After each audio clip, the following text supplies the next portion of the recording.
আজকে আমরা বানাবো ট্যাংরা মাছ আলু ঝিঙ্গা দিয়ে পাতলা মাছের ঝোল। কম মশলায় ঘরোয়া পদ্ধতিতে অসাধারণ স্বাদ। চলুন শুরু করি। সবাইকে স্বাগতম জানিয়ে প্রথমে লাগবে আমাদের ট্যাংরা মাছ। ট্যাংরা মাছে লবণ হলুদ মাখিয়ে এক সাইডে রেখে দেব।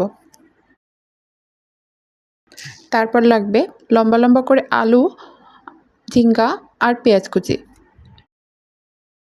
মশলার জন্য আমি নিয়েছি লবণ, হলুদ, মরিচের গুঁড়া, ধনিয়া গুঁড়া ও জিরা গুঁড়া। এরপর ফ্রাই প্যানে তেল দিয়ে একটু লবণ দিয়ে দেবো যাতে তেলটা না ছিটে। তেল গরম হয়ে আসলে একে একে মাছগুলো দিয়ে দেব। মাছগুলো লাল লাল করে এবিট ওবিট ভালোভাবে ভেজে উঠিয়ে রাখবো।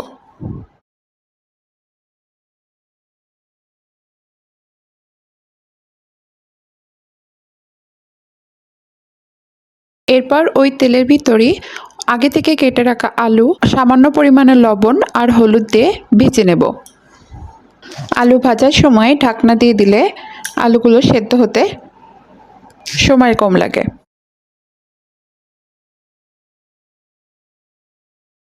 আলুগুলো লাল লাল করে ভেজে নেওয়ার পর উঠিয়ে রেখে দেব।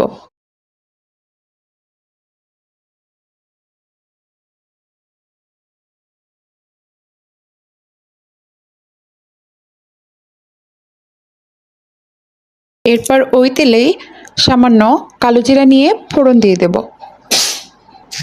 তারপর কুচনো পেঁয়াজ তেলের ভিতর দিয়ে দেব। পেঁয়াজ সামান্য বাদামি রং হওয়ার পরে আগে থেকে রাখা মশলাগুলো এর ভিতর দিয়ে দেব।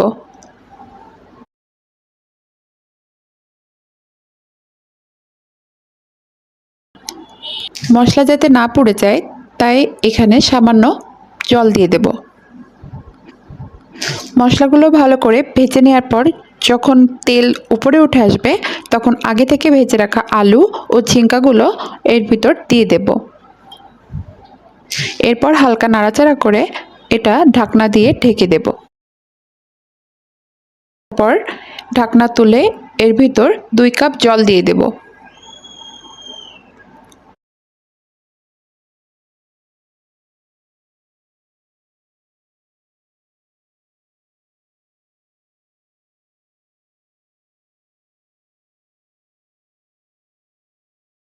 যখন ঝোলটা ফুটতে শুরু করবে তখন এর ভিতর ভেজে রাখা মাছগুলো দিয়ে দেব। ঝোল আর মাছ ভালোভাবে ফুটে উঠলে নাড়াচাড়া করে এর ভিতর মাছগুলো উল্টে পাল্টে দেব। ঝোল গাঢ় হয়ে আসলে একটা পাত্রে ভালোভাবে নামিয়ে নেব।